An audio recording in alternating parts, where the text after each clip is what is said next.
dangerous, enticing, alluring, deadly. The femme fatale has been a staple of cinema since the days of black and white noir. Between the 1970s and 90s, the archetype evolved into something more dangerous and complex. These women were brilliant, often unhinged protagonists who stayed 3 steps ahead of everyone else. While more well-known hits like Basic Instinct get all the attention, there is a deep well of cult classics that explored obsession, manipulation, and power with a different type of edge.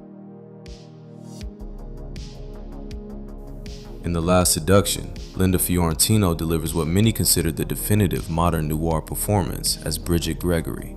After stealing her husband's $700,000 drug money, Bridget hides in a small town and immediately begins manipulating a local man into a deadly scheme to protect her fortune.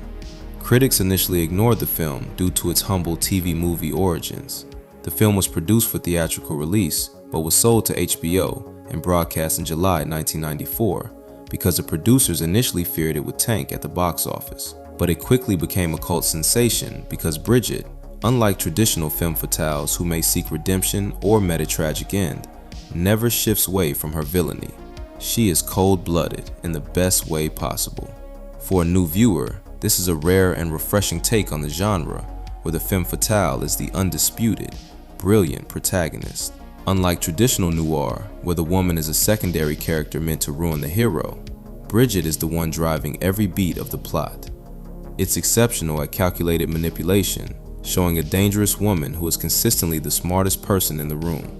If you want a thriller that doesn't care to redeem its character, this is the place to start. If you're looking for the neon-soaked excess of the mid-80s, Body Double is the go-to, trashy fun tribute to the works of Alfred Hitchcock. Jake Scully, an unemployed actor, becomes obsessed with spying on a beautiful neighbor through a telescope, a habit that lures him into a seedy world of the adult film industry and cold-blooded murder.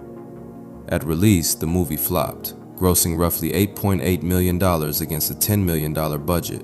While critics at the time dismissed it as vulgar, derivative, and sleazy, cult fans have embraced its flashy aesthetic and over-the-top voyeuristic thrills.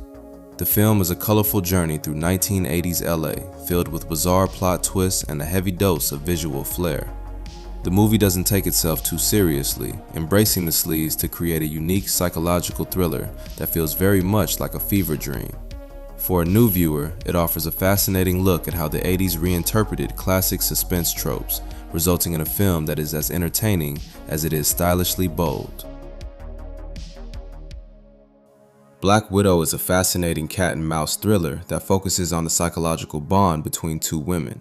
Alexandra, a federal investigator, played by Deborah Winger, becomes obsessed with tracking a woman, played by Teresa Russell, who marries wealthy men only to murder them and vanish with their fortunes.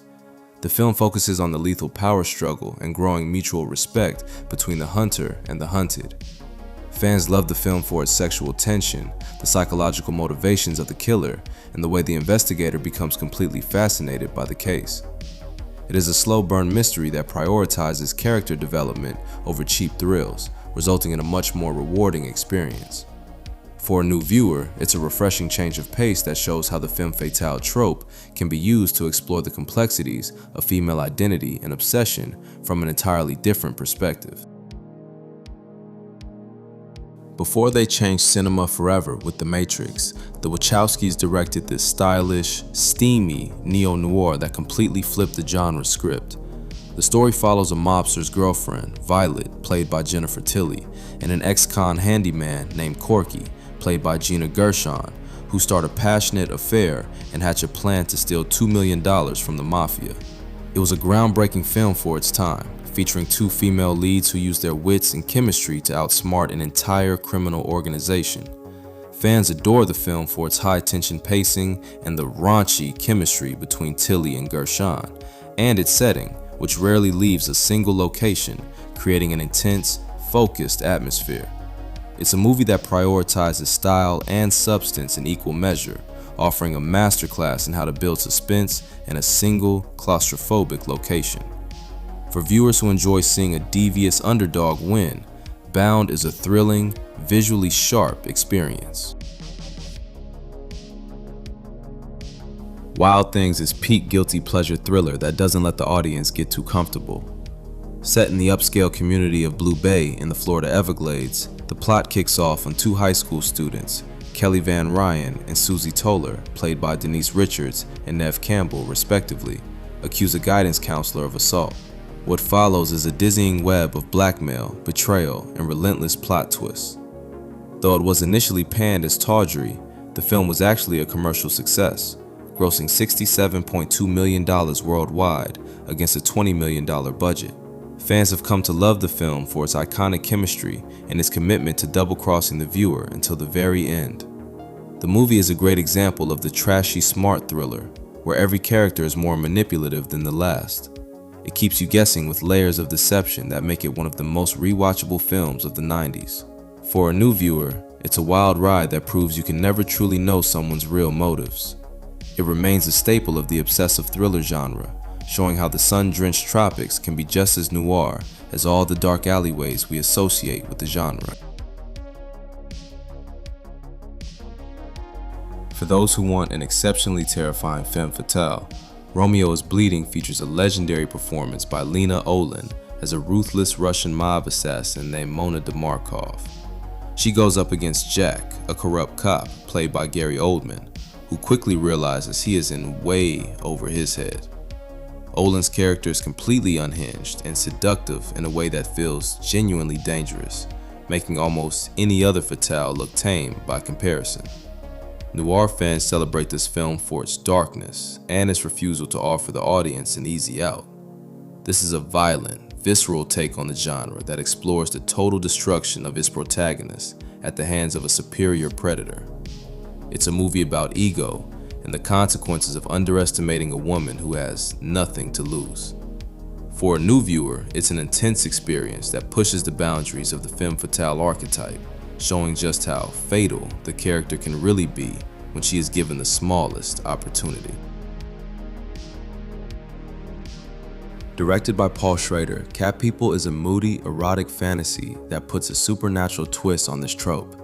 Nastassja Kinski stars as Irina, a young woman who discovers she belongs to an ancient race of werecats who transform into lethal panthers when they feel sexual desire and can only return to human form after a kill. It was far too weird for mainstream critics in the early 80s, but it has become a cult staple thanks to its incredible visuals and a haunting, iconic soundtrack by Giorgio Moroder. The film explores the idea that a woman's own sexual nature can be her most lethal attribute, blending horror and romance in a way that feels unique even today. It's a visually stunning experience that uses high contrast lighting and practical effects to create a dreamlike atmosphere. For new viewers, it's a fascinating departure from the typical crime-focused noir, offering a mythological take on obsession and the fear of one's own power. In Poison Ivy, a young Drew Barrymore plays a seductive, street-smart teenager who systematically infiltrates and destroys a wealthy family from the inside. Though it was panned upon release as a Lolita knockoff, it became a massive hit on home video because of Barrymore's manipulative and seductive lead performance. Critics often note that Ivy's character is fueled by a mix of envy for the upper class and a sociopathic need for control, making her a calculated outsider. It's a classic 90s stalker thriller that focuses on the power of youth and the ease with which said calculated outsider can dismantle the lives of the upper class.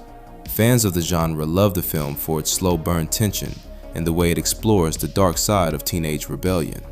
It's a movie that understands the power of a poisonous presence in a seemingly perfect home. For a new viewer, it serves as a great example of the early 90s obsession with domestic thrillers, illustrating how a teenage girl can be just as calculated and deadly as any professional hitman. We wrap up with the film that launched Alicia Silverstone to fame, The Crush.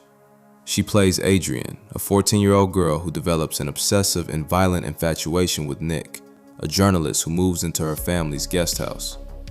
While critics at the time found the subject matter disturbing, the film remains a staple of 90s obsession thrillers. It uses a much younger, surprisingly calculated character to play with our assumptions, revealing how danger can come in the most unexpected packages.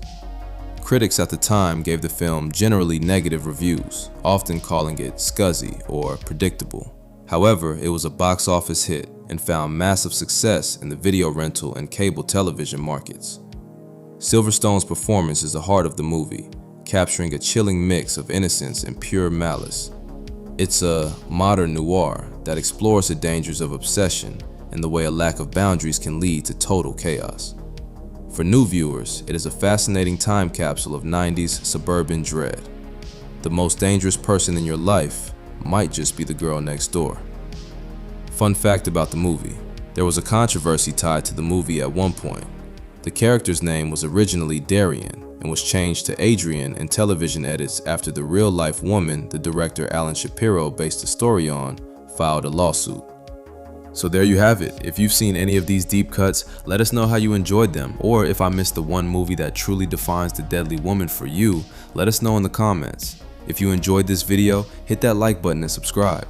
We're inching ever closer to 1,000 subs and we're very grateful to you guys. If the video does well, we can make a part 2. Till the next one.